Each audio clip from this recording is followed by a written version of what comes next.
La cabeza en la pared estaba costrosa y degradada, momificada en su mortaja de plástico. El rostro marchito tenía la boca abierta en un grito, o tal vez la mandíbula se había soltado a medida que los músculos se descomponían. El plástico era lo que retenía el olor, aunque recuerdo vagamente que a veces un hedor lo impregnaba todo, especialmente durante los veranos húmedos. Siempre me dijeron que el olor era de basura. Junto a la cabeza, otras partes descansaban almacenadas de forma similar en contenedores de plástico. Cuando finalmente vi al cadáver de la pared reensamblado, era difícil creer que alguien pudiera hacerle esto a otro ser humano. Más difícil aún era imaginar que fue mi propio padre quien cometió actos tan horribles. Crecí en una casa rodeada de cuerpos, los cuerpos de compañeros de juegos y conocidos de la infancia. Cuando le preguntaban por qué lo había hecho, mi padre siempre daba la misma respuesta. Al relatar la historia ahora, lo imagino en esa sala de interrogatorios, como debió verse frente a la policía. Víctor Chen era un hombre pequeño, nervioso, casi delicado. Debió estar petrificado, con un ojo hinchado y el labio sangrando, frotándose las manos una y otra vez, con las uñas clavándose profundamente en la carne de sus muñecas y palmas, mientras lo acribillaban con las mismas preguntas repetidamente. ¿Por qué? ¿Por qué niños? ¿Por qué en las paredes? ¿Por qué? Tenía que hacerlo. Con lágrimas corriendo por sus mejillas, esto era todo lo que decía. Tenía que hacerlo. ¿Pero por qué pequeños, carajo? Imagino el desprecio del oficial. Imagino cómo mi padre se encogía mientras el hombre lo golpeaba. Sabemos lo que les hiciste. ¿Porque los querías? No, nunca les hice nada. Solo acabé con ellos. Ah, solo acabaste con ellos. Sí. ¿Y esperas que te crea? Tiene que hacerlo. ¡Pedazo de basura! Si el interrogatorio fue como mi padre decía, ese oficial lo golpeó hasta dejarlo al borde de la muerte. Solo después de que estuvo en el suelo, gimiendo y casi inconsciente, intervino el segundo oficial, apartando al violento. Sentaron a mi padre de vuelta en su silla.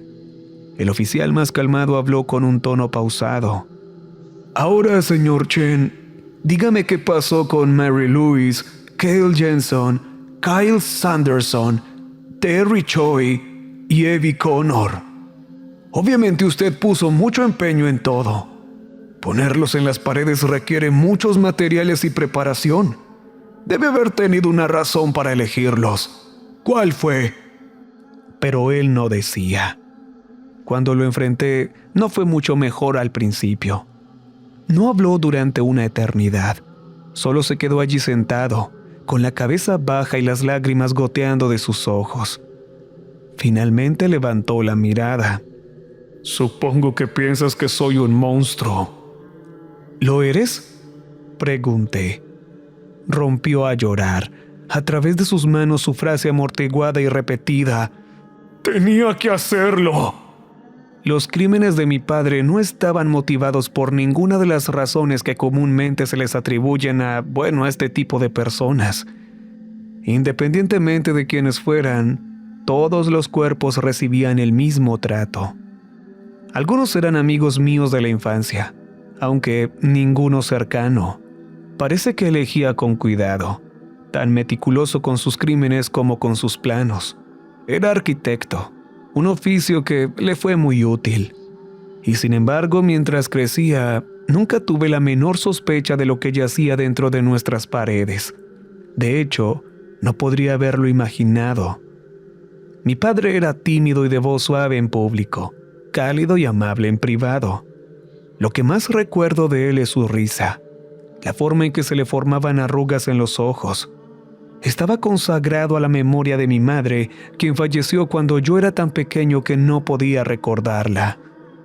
En años posteriores, a menudo lo vi con ojeras profundas y su sonrisa se volvió escasa. Nuestra relación se tensó por mi rebeldía adolescente, pero de algo estaba seguro mientras crecía. Él me amaba más que a nada ni a nadie en el mundo.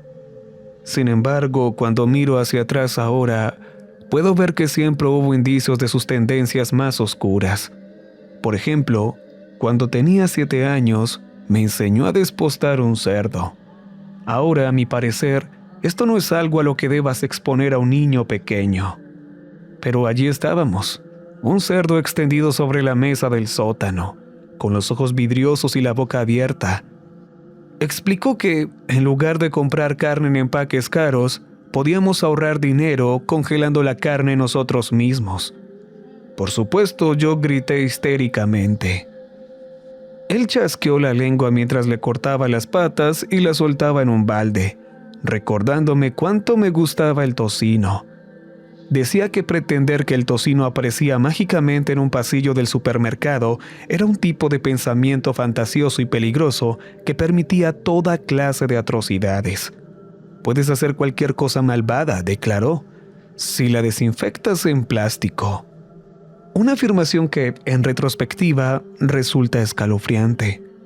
Luego estuvo la vez que mi tío vino a trabajar para nosotros. A mi padre no le agradaba el tío Rudy. Ahora entiendo mejor por qué, pero en aquel entonces, lo único que sabía era que el tío Rudy siempre estaba pidiendo dinero prestado. Por insistencia de mis abuelos, mi padre, que nunca fue rico pero ganaba lo suficiente para vivir cómodamente, contrató al tío Rudy para hacer unos trabajos en el exterior de la casa. Había reglas estrictas que mi tío debía seguir. Algunas eran sensatas, como no consumir alcohol, pero otras precauciones me parecían especialmente severas. Por ejemplo, a mi tío solo se le permitía entrar brevemente para usar el baño y el resto del tiempo, incluso para el almuerzo o los descansos para tomar agua, debía permanecer afuera, bajo el sol abrasador. Pero como solía pasar en aquellos días, mi padre no siempre estaba presente para hacer cumplir esas reglas. Un día que me metí en problemas en la escuela, no pudieron localizar a mi padre. Fue el tío Rudy quien contestó el teléfono y aceptó ir a buscarme. En casa me dio una soda. Mi padre solo me dejaba tomar refresco de vez en cuando, diciendo que era malo para los dientes, y me dijo que las niñas que me molestaban eran un montón de tontas. Solté una risita, disfrutando de su lenguaje rebelde y sintiendo una afinidad inmediata con él. A partir de entonces, mientras mi padre estaba en el trabajo, yo invitaba al tío Rudy a entrar a escondidas para ver la televisión conmigo. Él siempre estaba sonriendo y era muy amigable. Y cuando empezó a beber cerveza mientras yo tomaba mi soda, se convirtió en nuestro pequeño secreto. Ambos estábamos rompiendo las reglas de mi padre. Entonces, un día, mientras estábamos sentados viendo la televisión en el sofá, me apretó y me dijo qué niña tan especial era yo. ¿Acaso no sabía lo especial que era? Su aliento apestaba a cerveza y su brazo sudoroso y peludo me rodeaba. No me gustaba tener su cara tan cerca, pero no sabía qué hacer ni qué decir. Él seguía frotándome la espalda, deslizando su mano bajo mi camiseta de algodón, con sus dedos calientes sobre mi piel. Acercó su cabeza a la mía con los labios contra mi oreja, hablando suavemente como si tratara de hacerme sentir mejor, solo que lograba que se me revolviera el estómago. Fue entonces cuando mi padre regresó a casa. El tío Rudy se apartó de inmediato en cuanto se abrió la puerta, pero mi padre debió sospechar algo porque entrecerró los ojos hasta dejarlos como rendijas. Mandó al tío Rudy afuera para que terminara de trabajar y enseguida me sentó para preguntarme qué había pasado. Solo me estaba preguntando por la escuela. Por alguna razón me sentí obligada a proteger a mi tío. La mirada de mi padre se clavó en la cerveza. ¿Estaba bebiendo? Solo un poco. Sabe, amor, te prometo que no tienes ningún problema. No, nada de problemas. ¿Me oyes? Pero es muy importante que me digas la verdad. ¿Él estaba sentado muy cerca de ti? ¿Te estaba tocando? No pude sostenerle la mirada penetrante a mi padre. Asentí mordiéndome el labio. Sentía que había traicionado al tío Rudy, pero también no me había gustado su cercanía ni su aliento con olor a cerveza. Mi padre siempre estaba limpio y olía a colonia o loción para después de afeitar. No estaba sudado ni jadeante como el tío Rudy. Me estaba sobando la espalda. ¿Ah, sí? Mi padre me sobó la espalda. Por debajo de la camisa. Admití. Se puso pálido, pero con la misma rapidez su expresión se suavizó. Bueno, cielo, hablaremos un poco más tarde, ¿sí? Gracias por decírmelo. Eres una niña muy lista. Y las niñas de la escuela que te han estado molestando son todas unas tontas. Lo sé, unas tontas grandes y bobas. Las más grandes y las más bobas.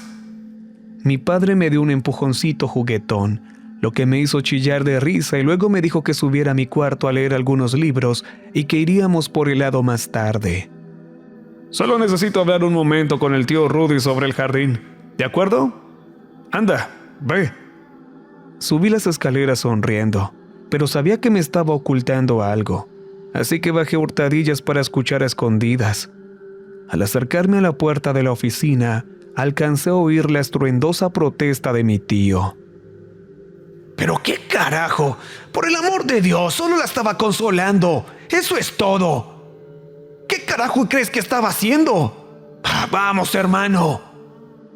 El chirrido de una silla contra el suelo.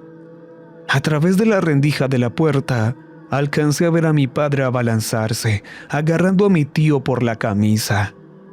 Mi padre era, como ya mencioné, un hombre menudo, especialmente comparado con mi corpulento tío.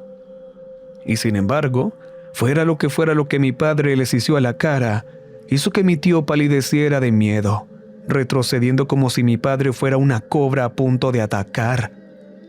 ¡Maldito loco!, estalló el tío Rudy, soltándose de su agarre y saliendo furioso.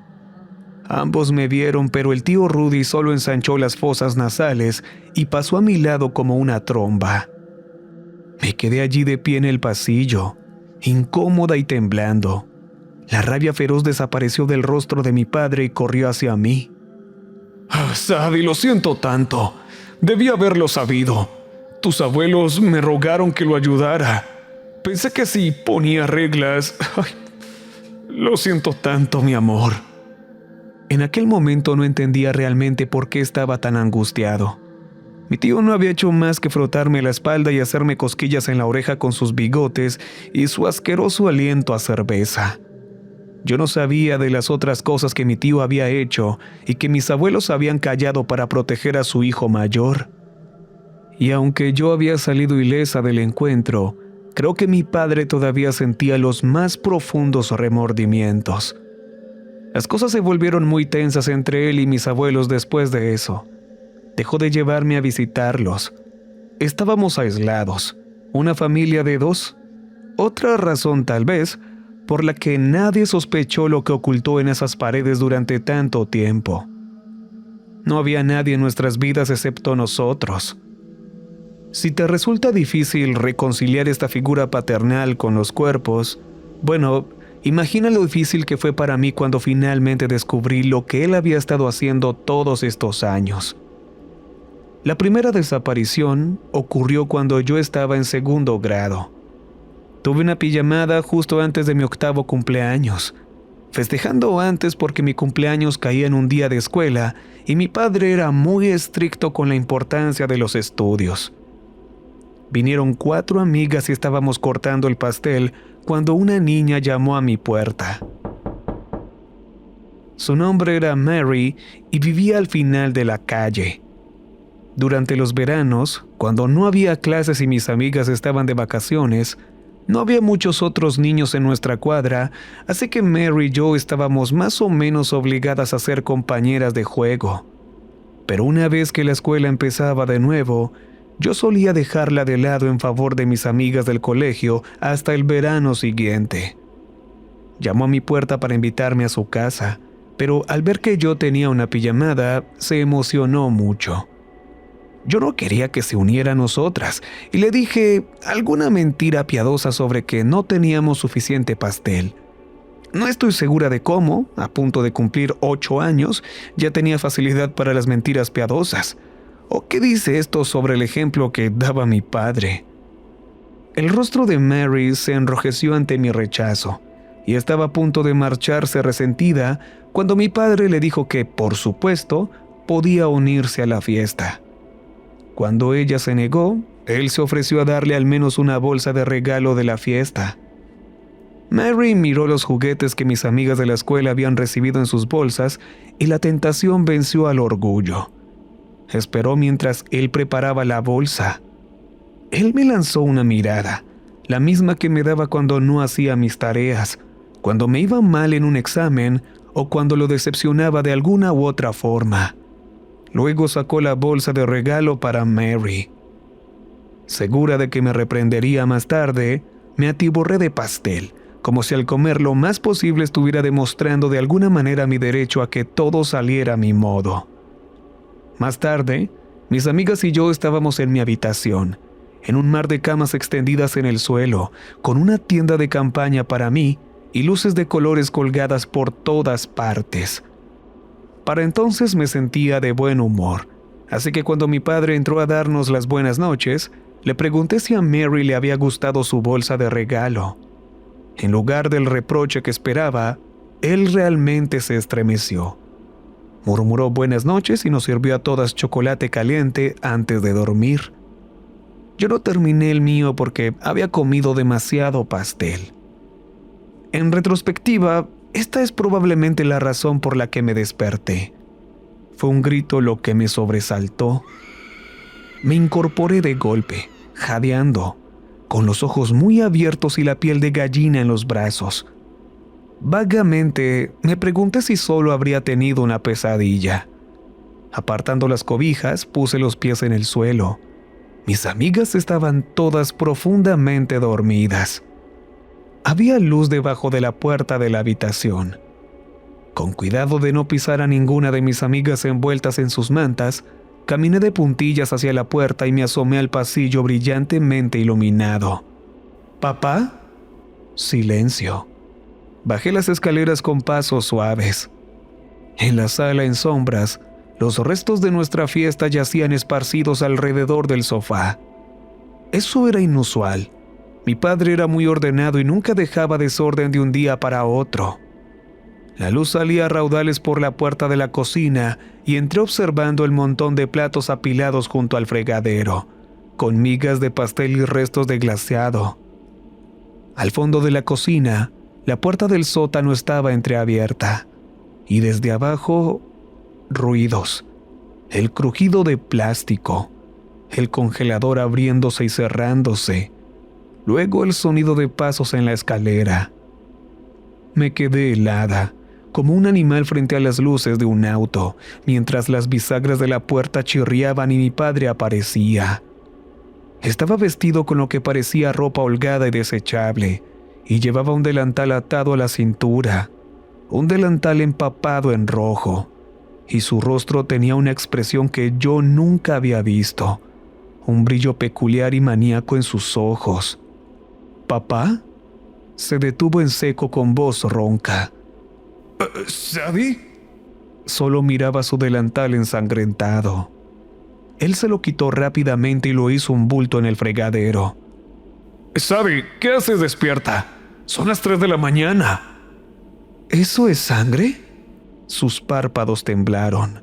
Luego dijo: «Ve a sentarte a la mesa». Me senté. Escuché el grifo de la cocina abrirse y los sonidos de alguien fregando. El destello de la estufa. Unos momentos después, mi padre entró con una taza de chocolate caliente, la cual insistió que bebiera.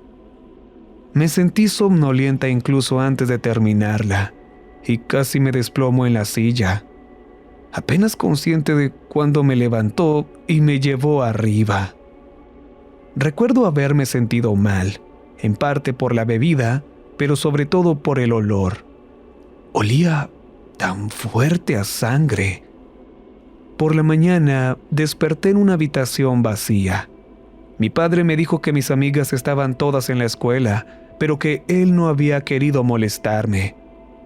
Me sentía aturdida y mal, así que le creí cuando dijo que tenía fiebre. Por la tarde ya estaba mejor y al día siguiente fui a la escuela como de costumbre. Podrías preguntarte por qué nunca sospeché nada, pero cuando vi a todas mis amigas al día siguiente, todas se burlaron de mí por ser una glotona y comer demasiado pastel, y comentaron emocionadas sobre las luces y las bolsas de regalo. Eso fue todo. Todo parecía normal.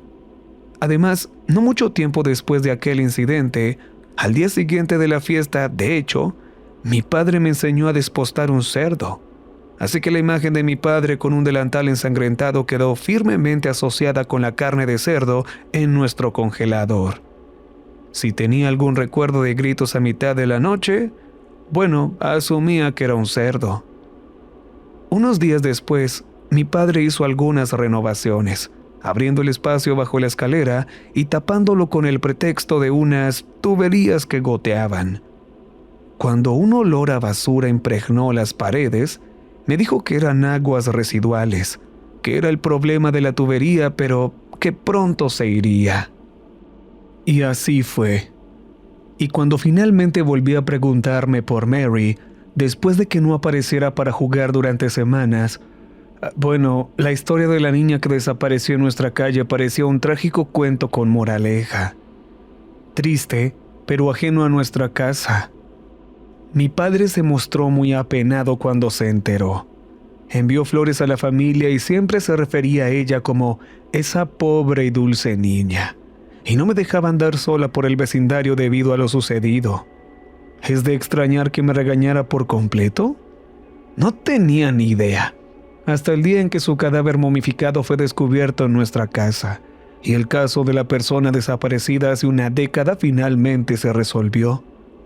Pero, ¿por qué mi padre le hizo eso a mi compañera de juegos? ¿Por qué la envolvió en plástico para que se pudriera detrás del papel tapiz floral? Hay muchas teorías. Algunos afirman que mi padre tenía un trastorno de identidad disociativo, la clásica personalidad dividida. El padre manso y sensible que era un buen hombre, y su gemelo malvado, que acababa como un medio para imponer control, rompiendo todos los tabúes que mantenían sumiso al dócil Víctor. Un Hyde dominante para su Jekyll acobardado. Otra teoría era que Víctor Chen sufría alguna forma de psicosis y era propenso a las alucinaciones visuales y auditivas. Escuchaba voces que le dictaban lo que debía hacer y creía que, si no obedecía, le pasarían cosas terribles a su familia. Así que sucumbió a estos delirios violentos, aunque no eran más que productos de un cerebro dañado. O la teoría más popular, que simplemente era malvado, que su personalidad apacible era solo una fachada, bajo la cual acechaba un calculador Ted Bundy o Jeffrey Dahmer.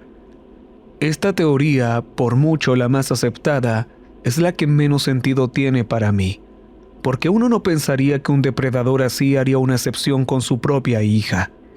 Normalmente, los abusadores atacan a los más cercanos, y sin embargo, yo nunca vi ese lado de él que la gente afirma que era su verdadero yo.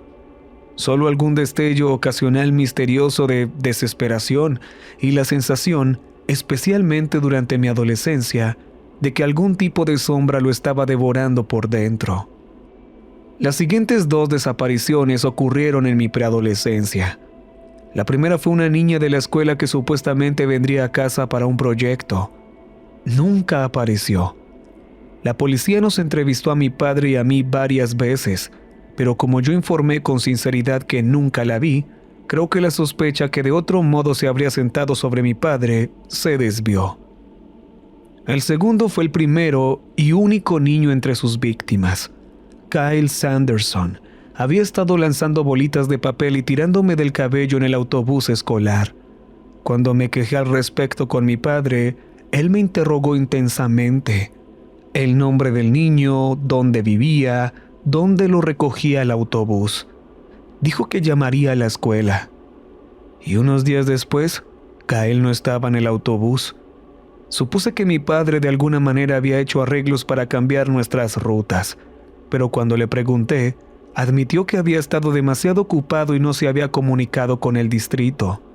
Prometió que lo haría pronto. Pero por supuesto, Kyle nunca regresó al autobús.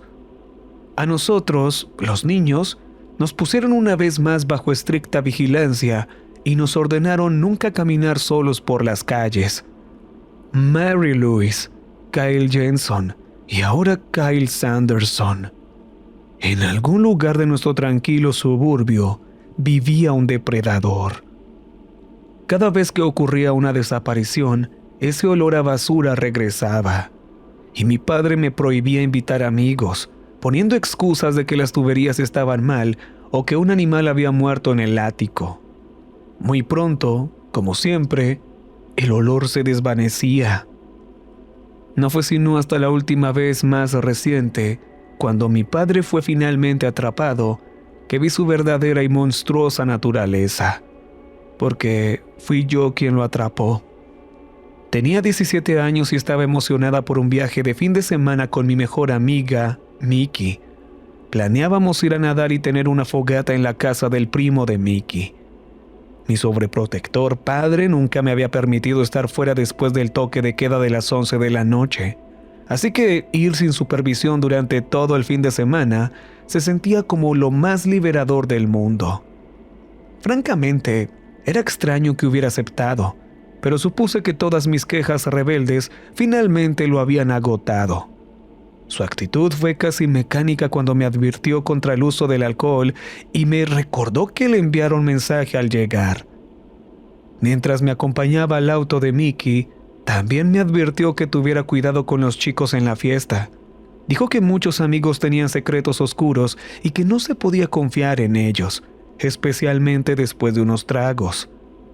Rodando los ojos y prometiendo por enésima vez que estaría a salvo, me fui. Pero durante el largo trayecto en auto, Mickey y yo tuvimos una fuerte discusión. No recuerdo de qué se trataba ahora, solo que la llamé tonta y superficial y ella me llamó egoísta y melodramática. Antes de darme cuenta, ya estaba de camino a casa, en un taxi, ya que no soportaba la vergüenza de abandonar el viaje y tener que ser recogida como una bebé inmadura por mi padre. Lloré todo el camino de regreso. Así que supongo que sí, estaba siendo bastante melodramática. Pasaba la medianoche cuando finalmente entré en la casa y me recibió un sonido de golpes. Me detuve en la puerta, con la boca abierta. Mi padre no me había mencionado ningún plan de renovación, pero las luces de arriba estaban encendidas y los golpes venían de mi habitación. «¿Papá?», llamé. Inmediatamente los golpes cesaron. El crujido del plástico y pasos apresurados. Mi padre salió, cerrando la puerta de mi habitación justo cuando yo llegaba al final de la escalera. «¿Sadie? ¿Qué haces aquí?», parecía aterrorizado. «¿Por qué estás en mi cuarto?». Todo lo que quería era arrojarme a mi cama, gritar en mi almohada y llorar por mi viaje arruinado. Lo último que necesitaba era que mi padre estuviera en uno de sus arranques de reorganizar la casa, especialmente en mi cuarto. «Renovaciones. No se suponía que volverías hasta el lunes». Mickey se portó como una tonta.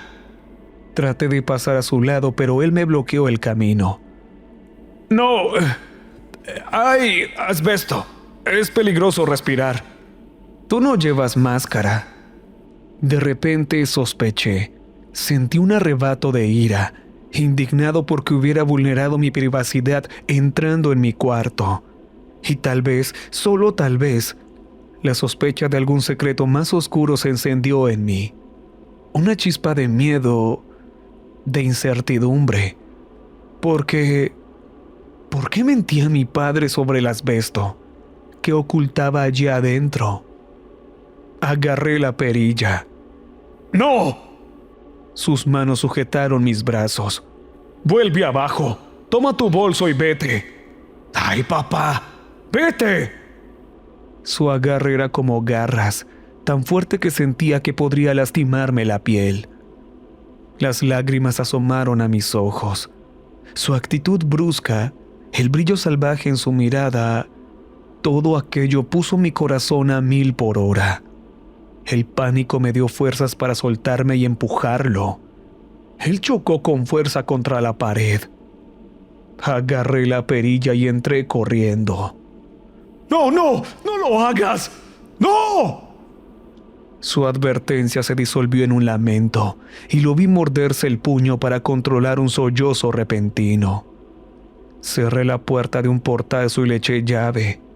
Estaba aterrorizada. Nunca lo había visto en ese estado. Y entonces me di la vuelta y vi lo que estaba escondiendo. Mis ojos recorrieron mis pertenencias, dispuestas en una esquina de la habitación. Me di cuenta de que eran todos los objetos de mi armario, cuidadosamente clasificados y apilados, mucho más ordenados que el montón descuidado que yo solía dejar. La puerta del armario estaba abierta y el marco de una pared falsa yacía parcialmente construido al fondo, acortando el espacio del vestidor unos 30 centímetros. Empujados en esta área, había contenedores y bolsas de plástico, pero mi padre no había terminado de meterlo todo allí. Una de las bolsas, fuertemente envuelta y cubierta con capas de plástico, yacía en el suelo a mis pies, como si la hubiera soltado apresuradamente al oír mi voz. Me agaché para levantarla, girándola en mis manos, y entonces se me cortó la respiración. La bolsa se me resbaló de los dedos. ¿Cabello? ¿Eso era una cabellera negra? Había otra bolsa cerca, una simple bolsa de plástico de una tienda de ropa. Contenía una camiseta de niña arrugada, jeans rotos, una chaqueta, y ninguno era mío. Otro contenedor tenía un par de botas usadas. Miré hacia la bolsa que se me había caído con el cabello. La empujé con la punta del pie. A través del plástico grueso, pude ver unos ojos muy abiertos mirándome, la impresión fantasmal de un rostro. Grité. No sé cuánto tiempo estuve allí gritando, antes de que las manos de mi padre intentaran apartarme. Me solté y corrí, fuera de la casa, calle arriba. Debí haber golpeado la puerta de un vecino. Debí haber gritado para alertar a toda la tranquila calle cerrada, pero no lo hice. ¡Oh Dios! ¡Oh Dios! Sollozaba una y otra vez, tratando de idear un plan, intentando concebir alguna explicación que no fuera la obvia, algo que pudiera justificar los olores extraños, las paredes derribadas y reemplazadas. Un pasillo acortado aquí, un armario sellado allá, el olor a basura podrida. ¡Oh Dios! ¡Oh Dios! Al final regresé. Por muy impactada y estupefacta que estuviera, incluso entonces, con la prueba justo frente a mí, nunca creí que yo corriera peligro. Ni siquiera se me ocurrió que él pudiera hacerme daño. Subí directamente las escaleras. La puerta de la habitación estaba cerrada. Desde el otro lado se oía el zumbido de un taladro, crujidos, movimientos, pero continuó con su trabajo. Me senté con la espalda contra la puerta, recogí mi teléfono de donde se me había caído nuestro forcejeo y marqué al 911.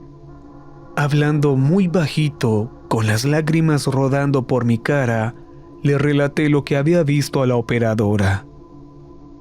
Cuando llegó la policía, mi padre se entregó de inmediato.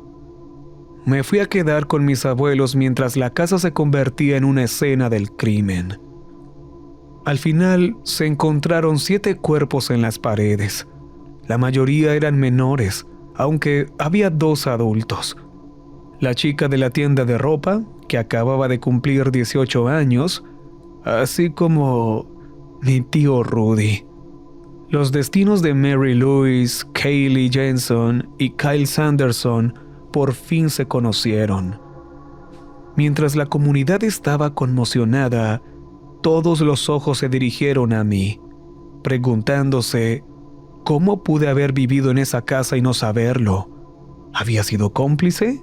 ¿De tal palo, tal astilla? ¿Cómo pude haber crecido rodeada de los cuerpos de mis compañeros de juego, arrugando la nariz ante el olor de sus cadáveres pudriéndose en las paredes a mi alrededor y simplemente no saberlo? No puedo decirles nada más allá de lo que ya he dicho. Creí en las mentiras que mi padre me contó. He luchado conmigo misma, cada noche desde que me enteré, por mi complacencia, mi fe infantil, mi pura estupidez, mientras me repito la misma pregunta que todos los demás han hecho, una y otra vez. ¿Cómo pude no haberlo sabido? Pero hay otra pregunta, la más importante. ¿Por qué? ¿Por qué lo hizo? Mi padre no les dijo nada a los investigadores, ni a su propio abogado, ni a los psiquiatras que lo evaluaron para el juicio. No confirmó ni negó sus crímenes. No hablaba. Solo se sentaba en su celda y lloraba, y la única frase que pronunciaba cuando lo presionaban era «tenía que hacerlo». Solo hubo una persona con la que finalmente accedió a hablar, y así fui convocada. Después de una reunión con la policía y los fiscales, tras asegurarles mi cooperación y decirles que yo también quería saber la verdad, que haría cualquier cosa por tratar de entender, organizaron una visita con mi padre. La primera vez que lo veía desde su arresto. Cuando entré en la pequeña y austera sala para nuestra entrevista, me horroricé al verlo. Sucio, maltratado. Su rostro era un desastre ensangrentado, con un ojo hinchado y cerrado, y sus brazos estaban llenos de rasguños que parecía haberse hecho él mismo, clavándose las uñas en la piel. Estaba inquieto cuando entré, con la cabeza baja, negándose a hacer contacto visual. Finalmente levantó la cabeza solo un poco, parpadeó, se limpió lentamente las lágrimas de los ojos, bajó la mirada de nuevo. «Supongo que piensas que soy un monstruo». «¿Y lo eres?», pregunté. Rompió a llorar, pero después de que pasó el llanto y se compuso, después de preguntarme cómo estaba y si iba a terminar la escuela y cómo iban mis solicitudes para la universidad, después de que finalmente le dije que nada de eso era el motivo por el que yo estaba allí, finalmente me dijo por qué. Al contrario de lo que dicen los rumores, no tuve la más mínima sospecha sobre el verdadero origen del olor a basura mientras crecía. Le creía a mi padre cuando me decía que solo eran tuberías en las paredes. Verás, tuve una infancia muy común, jugando con otros niños en nuestra pequeña y tranquila calle sin salida, en nuestro vecindario adormecido y sombreado por robles y sicomoros.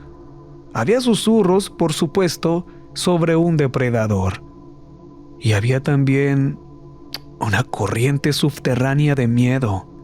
Pero como la mayoría de los niños, me mantenía felizmente segura en mi certeza de que los adultos en mi vida me protegerían. De hecho, ni en mis sueños más salvajes podría haber concebido que detrás de la sonrisa gentil de mi padre había un hombre capaz de acabar con mis compañeros de juego a sangre fría, y mucho menos hacer añicos sus cuerpos y esconderlos detrás de las paredes. Pero había señales. Él guardaba un hacha abajo en el sótano, siempre afilada, aunque no teníamos chimenea ni estufa de leña, ni madera alguna que cortar. Nuestra casa se sometía a frecuentes renovaciones para reparar tuberías que goteaban o añadir mejoras como paredes falsas. Curiosamente, a menudo era después de estos ajustes cuando un olor rancio y putrefacto lo impregnaba todo. Cuando mi padre finalmente confesó, supe que los actos atroces comenzaron mucho antes de mis primeros recuerdos sobre las desapariciones. Comenzaron antes de que yo naciera, de hecho. Fue mi madre la afectada. Él nunca supo de dónde venía la aflicción, solo que después de que yo nací, apenas unos días después, de hecho, ella intentó estrangularme. Él me salvó justo a tiempo y ella fue hospitalizada por psicosis posparto. Mi padre me alimentó con biberón, siendo mi único cuidador durante el tratamiento intensivo de mi madre. Ella regresó recuperada y sus vidas volvieron a la alegría normal de los recién casados con un bebé amado, hasta la noche en que la encontró desangrándose en la bañera y a mí sin responder, ahogada a su lado. Frenético me sacó y se apresuró a reanimarme. Lloró cuando finalmente tosí y tomé aire. Le gritó a mi madre mientras intentaba desesperadamente vendarle las muñecas, pero ella lo sujetó y dijo, sollozando: Lo intenté. Todo lo que quería era una vida ordinaria, normal. Luego le susurró algo que, en ese momento, él asumió que debía ser una señal de su locura. Ella se desangró antes de que pudiera salvarla. ¿Qué dijo ella?, pregunté, sentada frente a él en la estrecha sala de entrevistas donde me confesaba todo. Que lo sentía, pero que eso no la dejaría morir sin... Sus siguientes palabras fueron murmuradas tan bajito que no las oí. ¿Eso? Eso me obligó a hacer todo esto. Tenía que hacerlo, o eso quería que te hiciera daño a ti. Papá, ¿qué es eso? ¿Estás diciendo que estás poseído? ¿Que es algún tipo de demonio? Él suspiró. Pasó sus dedos, oscuros por la sangre de hurgarse las costras de los brazos, por su cabello sin lavar. Era extraño verlo en un estado tan sucio. Normalmente era muy pulcro, casi refinado. Un demonio. Sí, dijo cansado. Entonces, ¿por qué no intentaste con un exorcismo? ¿Llamar a un sacerdote o algo? Toda la excusa del demonio sonaba pura mentira. Lo intenté. ¿No crees que lo intenté? Empezó justo después de que tu madre murió.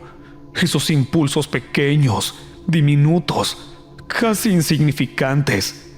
Te veía ahí durmiendo tan profundamente y pensaba, ¿qué pasaría si le pusiera la almohada encima? ¿Y si le apretara su manita hasta que sangrara? ¿Y si en lugar de hacerle cosquillas en esos deditos, simplemente se los arrancara de un bocado? ¡Papá!, retrocedí asqueada. «Yo no quería esos pensamientos», gritó con los dedos encorvados como garras que se clavaba en la nuca. «No los quería. Entraban y se hacían más fuertes, más insistentes.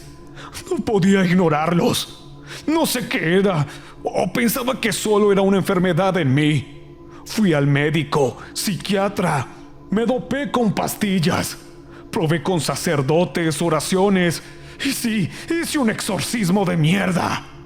Mi padre nunca decía palabrotas. Era extraño oírlas salir de su boca.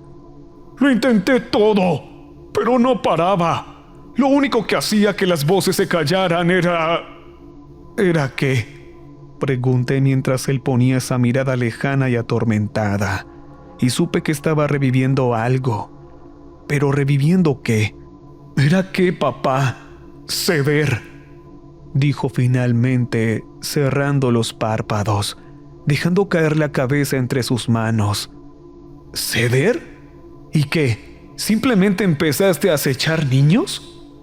No fue gradual. Yo empecé con animales. El cerdo, dije sintiendo cómo se me escapaba el color de la cara al recordar su primer intento de enseñarme a despostar, a los 7 años. No, mucho antes de eso. Empecé con gallinas, suspiró. Descubrí que cualquier tipo de muerte me dejaba libre por un tiempo, pero a los pocos meses los susurros volvían más fuertes y tenía que escalar, como ir subiendo la dosis. Se frotó los ojos. Finalmente entendí los extraños y oscuros estados de ánimo que atrapaban a tu madre, cocinándose hasta que ella... «No le eches la culpa a ella», gruñí, apretando los puños. «Lo que pasó con ella fue algo trágico. No te atrevas a pretender que eres como ella». «Sadie, por supuesto que no soy como ella. Si lo fuera, tú serías simplemente como otro secreto familiar, enterrada como tu tía, o como lo que el tío Rudy le hizo a esa niña, convenientemente olvidado para que tus abuelos pudieran fingir que tenían familias perfectas. Tu madre muerta era una foto bonita en tu tocador, trágicamente fallecida por una enfermedad, decían siempre. Pero no era así cuando estaba viva. Era divertida, inteligente, encantadora, pero también profundamente difícil. Ya que estás pidiendo una confesión, Sadie, los actos macabros en nuestra familia no empezaron conmigo. Todo empezó con ella. Mi padre conoció a mi madre en un evento del Centro de Cultura China, donde ambas familias participaban ocasionalmente. Ni a mi madre ni a mi padre les interesaba mucho lo que pasaba allí, y los dos escaparon juntos para pasar la noche caminando y charlando, perdidos en la compañía del otro. Se enamoraron muy rápido y me concibieron fuera del matrimonio, para disgusto de ambas familias. Se casaron para calmar a las generaciones mayores, pero según todos los testimonios, eran felices. Felices, bueno, es decir, a excepción de la sombra que descendió sobre mi madre. Una noche, me contó mi padre, mientras ella yacía en la cama a su lado, con el vientre redondo y pesado por mi embarazo, le preguntó si era supersticioso. ¿Creía en los espíritus? ¿Demonios? ¿Qué tal la idea de que los gemelos pudieran sentirse después de la muerte? No creo en ninguna de esas cosas. ¿Por qué preguntas? Apuesto, dijo ella, con una sonrisa extraña y forzada, ¿a que no sabías que tuve una hermana gemela? Él no lo sabía. De hecho, al principio pensó que estaba bromeando. Solo confirmó la existencia de la gemela más tarde, hablando con la abuela de ella, quien admitió que la gemela se había ahogado trágicamente a los 12 años en la piscina del vecino. La familia quedó devastada. Como se había ahogado en agua relativamente poco profunda, con un inflable de piscina cerca, cuando según todos era una nadadora experta, era un misterio. También era extraño que la hubieran encontrado sola, dado que las gemelas solían ser inseparables. En cuanto a mi madre, que le arrebataran a su hermana gemela a una edad tan temprana fue como perder la mitad de su alma. Rompía a llorar cada vez que alguien mencionaba el nombre de su hermana. Sin embargo, cuando finalmente se recuperó, floreció como nunca antes la habían visto. Y entonces conoció a mi padre. «Papá, ¿en serio?», dije. Él nunca habló mucho de mi madre mientras yo crecía, y aunque sabía que había muerto joven tras una lucha contra una enfermedad mental, esta era la primera vez que oía hablar de una hermana. ¿Una gemela? ¿Una gemela de la que nunca me hablaste y de la que estás sugiriendo que ella la ahogó? Pude haberle dado una bofetada. En su lugar, lo miré con furia pronunciando cada sílaba. «Mentira», mientras él fruncía el ceño. «Incluso si mamá tuvo una hermana, ¿por qué asumes que hay un secreto oscuro aquí? No me has dicho nada que implique que no fue un accidente. Probablemente mamá terminó con psicosis posparto porque tenía un duelo no procesado por perder a su gemela». «No solo la suya», dijo él, con la voz de repente vacía de toda entonación. «¿Qué?», parpadeé. Como él no explicó nada, exigí. «¿A qué te refieres? ¿Quién más tiene una?». Me detuve, sintiendo que la sangre se me helaba. Secretos familiares. Sus ojos oscuros se nivelaron con los míos. «Papá, dije con el corazón acelerado. Papá, ¿quién más tiene una? Revisa tu acta de nacimiento. Estás mintiendo. Yo lo sabría. Él me lo habría dicho. Alguien me lo habría dicho. Todo esto tenía que ser alguna elaborada invención, deformando nuestra historia familiar para desviar la culpa. Ella no tenía psicosis posparto. La atrapé justo a tiempo para salvarte solo a ti. ¡Mientes! No sé por qué luché tanto para desacreditar esta parte particular de su relato, especialmente cuando podía verificarse tan fácilmente con un vistazo a mi acta de nacimiento, que, bueno, tenía en casa. Supongo que fue porque destrozaba la imagen, previa a los niños en las paredes, que yo tenía de nuestra familia. Como morder una manzana perfectamente roja y hermosa, solo para descubrir que por dentro está negra y podrida. Todo lo que sabía de mis padres era una mentira. En realidad, era una imagen cuidadosamente curada. Y aunque ya me había rendido en la idea de tener un buen padre, no quería perder el ideal que guardaba de mi madre también. Yo no podía recordarla realmente, por supuesto. Solo había fotografías de una joven hermosa con una sonrisa angelical, siempre con una flor en su largo y brillante cabello.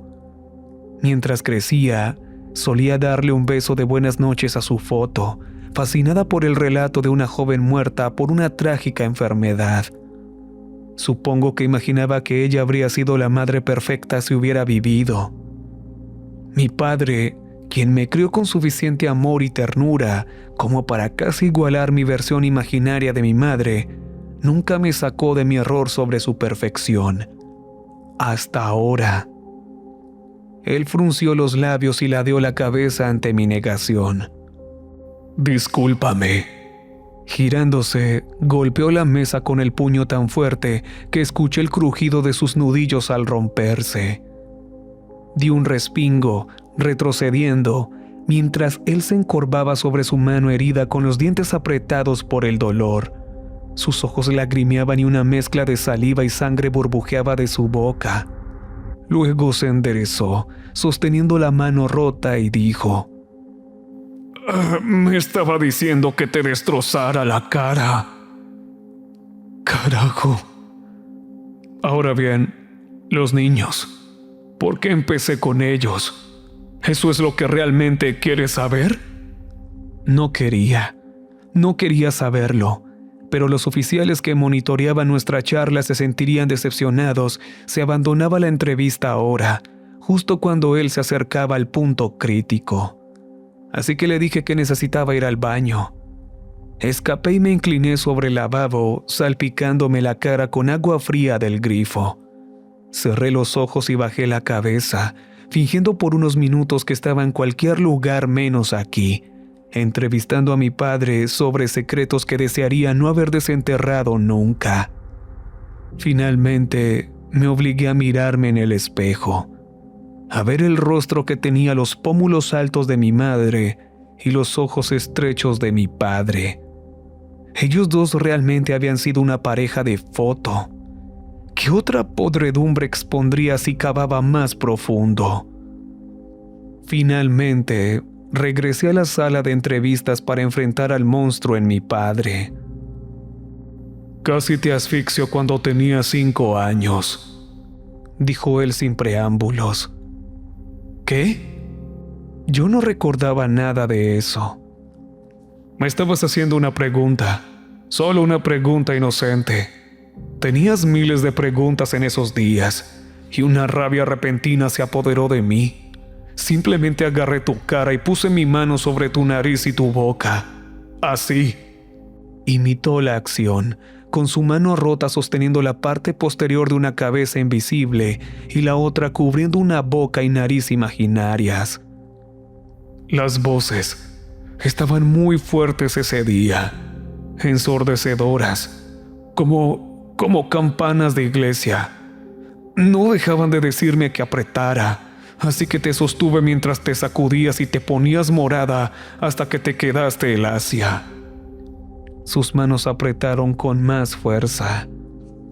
A pesar de mí misma, sentí que el corazón me latía con fuerza.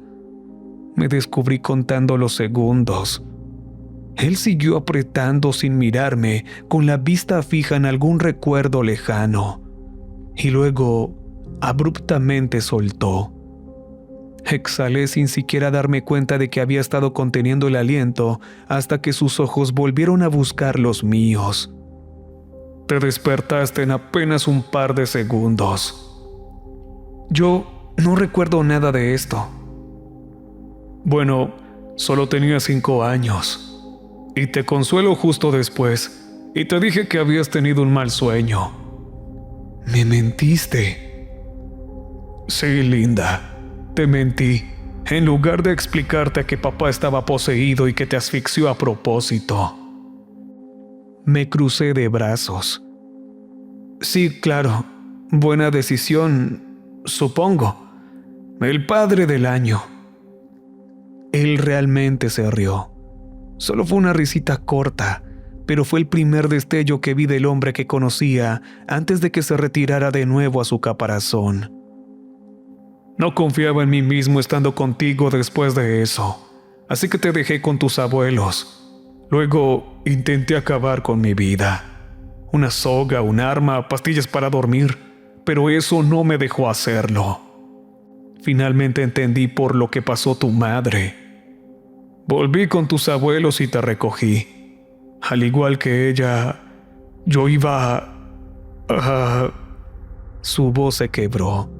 Había estado impasible al contarme la pérdida de mi madre, pero al describir sus planes para terminar con mi vida, la emoción finalmente brotó. Se puso una mano sobre la boca para contener los sollozos y dijo: «Por cómo te había estrangulado, esperaba que tuvieras miedo. Estaba preparado para tener que convencerte, pero...» Sacudió la cabeza. «En el momento en que llegué, tú simplemente volaste a mis brazos. Estabas tan feliz de verme. Papi, papi, decías. Tan emocionada de volver a casa conmigo.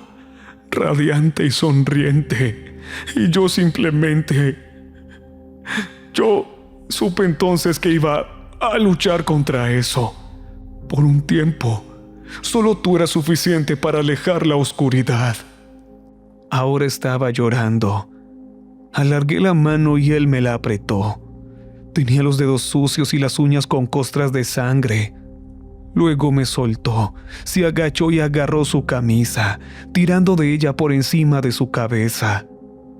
Me quedé boquiabierta, retrocediendo. Él siempre había sido tan correcto, siempre con camisa de botones y usualmente corbata. Nunca lo había visto sin camisa, ni siquiera en la playa.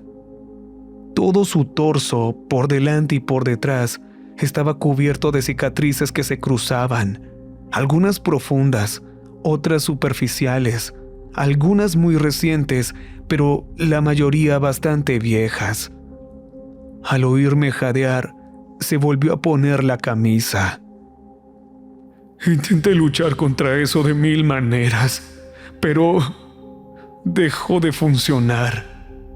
Y entonces, tras terminar el relato de nuestra familia, me contó cómo empezaron sus propios actos atroces. Si estás aquí por todos los detalles macabros de cada acto macabro en particular, qué pared abrió y qué instrumentos usó para, bueno, hacer añicos cada cuerpo, estás en el lugar equivocado. Mi objetivo no es deleitar con un recuento sangriento, sino entender por qué. ¿Por qué en las paredes? ¿Por qué específicamente niños? En cualquier caso, mi padre me ahorró lo peor de los detalles. Esa parte de su confesión la guardó para la policía. Pero en cuanto al asunto del por qué, bueno, debo empezar con Mary Louise. Lo de ella no fue planeado. Las voces estaban particularmente fuertes ese día. Dijo sobre Mary. De verdad tenía la intención de enviarla directo a su casa, pero ella mencionó que su madre estaba durmiendo la siesta, que estaba muy aburrida y por eso vino. Me di cuenta de que era poco probable que alguien notara su desaparición todavía y se frotó la cara, incapaz de mirarme. Bueno, apreté su cuello. La escondí en los arbustos detrás de la casa hasta que te dormiste. Y luego, la hice añicos y la puse en el congelador. Ahí fue cuando me atrapaste, cuando estaba limpiando. ¿Te desmayaste o perdiste el conocimiento?, interrumpí, tratando de no escuchar mientras cada detalle se grababa a fuego en mi mente. No es más como si un interruptor de luz se apagara. Una parte de mí simplemente se atenúa mientras las voces suben de volumen. A veces es difícil saber qué soy yo y qué no lo es. El hecho de que no puedo distinguirlo lo hace peor. Esta explicación no me brindó mucho consuelo. Una vez que la parte de él, que era realmente él, se encendía de nuevo y las voces se atenuaban, entraba en pánico. El cuerpo de ella no podía quedarse para siempre en el congelador. Tampoco quería arriesgarse a enterrarla en el jardín y dejar tierra recién movida. Pero por supuesto, mi padre era arquitecto. Era muy bueno con los compartimentos y con el arte de compartimentar. Tan pronto como volví a la escuela, vació el armario debajo de las escaleras, tapiándolo de modo que el espacio fuera 30 centímetros más corto en el interior. Una diferencia tan sutil que ni siquiera se notaba con las cajas y contenedores habituales guardados allí. Lo que no mencionó, pero que yo recuerdo de mi infancia, es que él le tenía un cariño genuino a Mary. Guardaba dibujos que ella le había hecho y un frasquito con plumas y algunas piedras bonitas que ella había recolectado. Creí que era sincero cuando envió flores y cartas de condolencia a la familia, pero al mismo tiempo que parecía llorar su pérdida, pasaba por encima de su cuerpo cada noche al subir y bajar esa escalera, al igual que yo sin saberlo. Con el tiempo, el horror se desvaneció. Me di cuenta de que no me iban a atrapar, y casi podía fingir que había sido alguien más quien lo hizo. Por primera vez, la primerísima vez en años, tuve silencio. Cerró los ojos y levantó el rostro hacia el techo. La absoluta perfección de ese silencio. No tienes idea, Sabi, de lo bendito que era ese silencio. No hablé. Sus párpados se abrieron lentamente y volvió a mirarme. Después, cuando las voces regresaron, yo sabía cuál era el camino a seguir. Así que empecé a planear cada uno de mis actos. El resto, creo que puedes armarlo tú sola. Me quedé allí sentada, completamente inmóvil. Ahora que él había dejado de hablar, todo me golpeó a la vez. El horror por la naturaleza de sus crímenes, el horror por la razón detrás de ellos. No podía procesarlo todo, no en ese momento. Allí en esa habitación, finalmente dije: tengo que irme. Necesito irme. «Sabi», me llamó mientras yo me ponía de pie. Miré hacia atrás, segura de que iba a disculparse una vez más, que iba a decirme que me amaba, que iba a decir que lo había intentado, que lo sentía mucho y a rogar por mi perdón. Pero no dijo nada de eso. Estaba sonriendo y dijo con la expresión de anticipación más aterradora que he visto en mi vida: «A ti te estaba guardando para el final». Ahogué un grito y escapé de allí. A pesar de la insistencia de su abogado en una evaluación de salud mental, los tribunales declararon a mi padre competente. Se declaró culpable y no pareció sorprendido, e incluso pareció aliviado cuando le dictaron la sentencia de muerte. Pasó la mayor parte de su tiempo en el corredor de la muerte en aislamiento. Se me permitieron visitas ocasionales, pero durante estos breves descansos de soledad conversábamos muy poco. Me preguntaba cómo estaba, tratando de asegurarse de que mantuviera mis notas ahora que entraba a la universidad, pero luego se quedaba callado. El resto del tiempo simplemente éramos nosotros dos sentados en silencio, mientras él agachaba la cabeza, desplomado sobre la mesa. En mi última visita, mi padre me preguntó si creía en su relato. No supe qué decir. Yo no tenía el hábito de mentir, y de todos modos, él casi siempre se daba cuenta. Solo lo miré con tristeza. No lo sé. ¿Soy solo un monstruo? ¿Lo eres? Yo tampoco lo sé. Pero si es genético, probablemente deberías ir a visitar a un psiquiatra con regularidad, dada la aflicción tanto mía como de tu madre. Ya estoy viendo a alguien. ¿Acaso pensaba que no lo haría después de todo esto? Se frotó los ojos. Parecía muy cansado. Finalmente dijo: ¿Sabes, Abby? A pesar de todo lo que pasó tu madre y ahora yo, los doctores me dijeron que los demonios no pueden ser reales. Que si hubiera ghouls, demonios, espíritus o fantasmas, habría evidencia. Pero, bueno, nosotros, los psicópatas delirantes, esos sí son reales y por lo tanto, yo debo ser uno de esos hombres malvados. Pero parece tanta arrogancia pensar que si no hemos probado algo científicamente, eso significa que no es real. Quiero decir, suponiendo que hubiera cosas más allá de nuestro entendimiento, cosas como las que te he contado, ¿qué crees que pasaría cuando alguien que tiene lo que yo tengo se lo contara al mundo? Nadie les creería jamás. ¿Y sabes, Sadie, amor mío, qué es lo peor? Eso es lo peor. Se llevó las manos a la cabeza. Siempre le angustiaba mucho que yo no le creyera. Víctor, ¿qué es lo que quieres? ¿Redención? ¿Perdón? No es como si yo pudiera darle esas cosas. ¿Todavía no entiendes? ¿Crees que esto se trata de maldad? Esa cosa en mí no quería a esos niños. Entonces, ¿por qué carajo lo hiciste? Papá, si no te obligó a hacerlo, entonces ¿por qué? ¿Qué es lo que tú o lo que eso quiere? Lo mismo que he querido por años y años y años. Mientras hablaba, por primera vez en toda mi vida, sentí un escalofrío en su presencia. Un frío que empezó en mi nuca y bajó por mi columna como agua helada, profundo, opresivo, acelerando mi corazón. Miedo. Cada instinto me gritaba. Me eché hacia atrás, y eso fue lo que me salvó la vida cuando él se abalanzó. ¡A ti! Me caí de espaldas, gateando para alejarme mientras los guardias corrían a someterlo.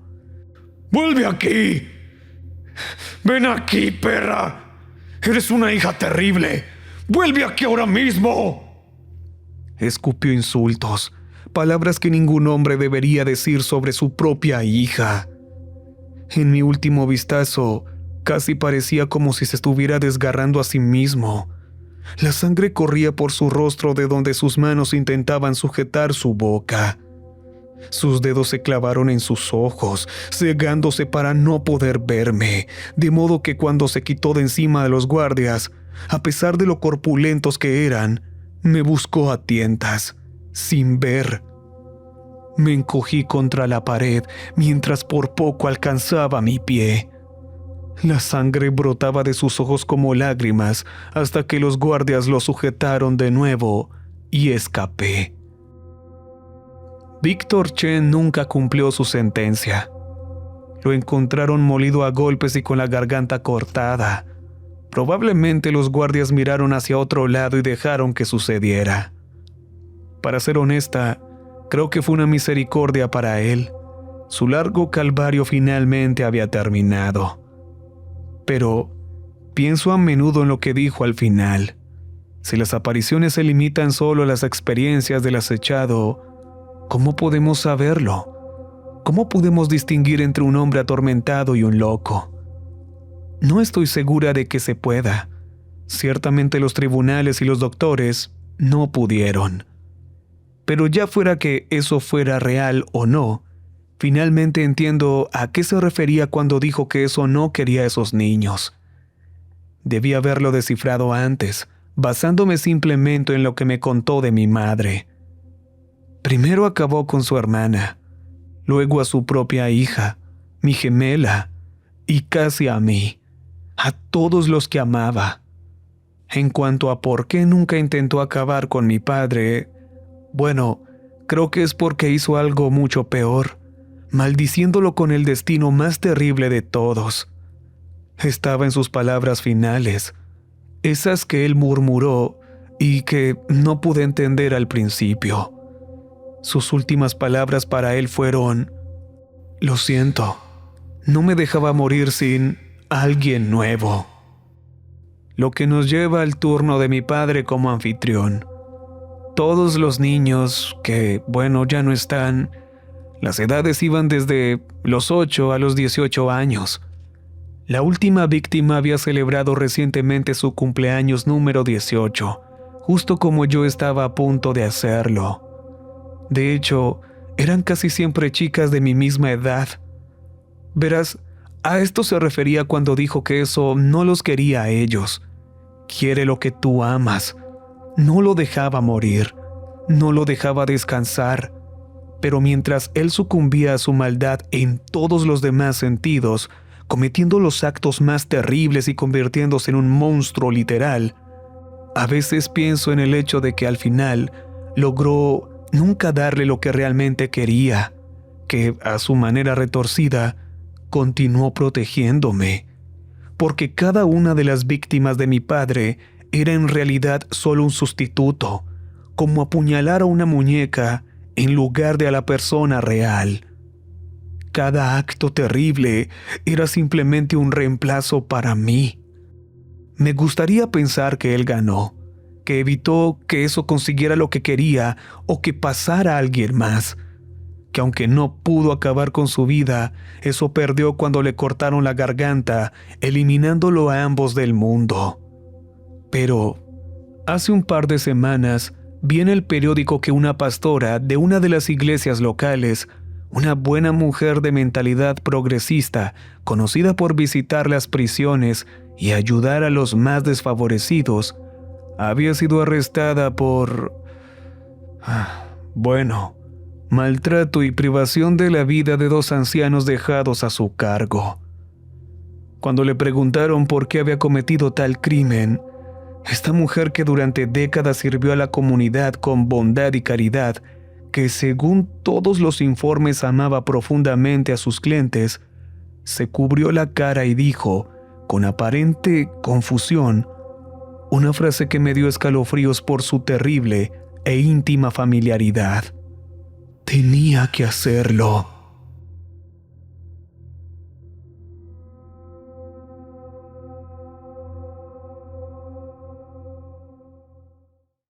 Recuerden que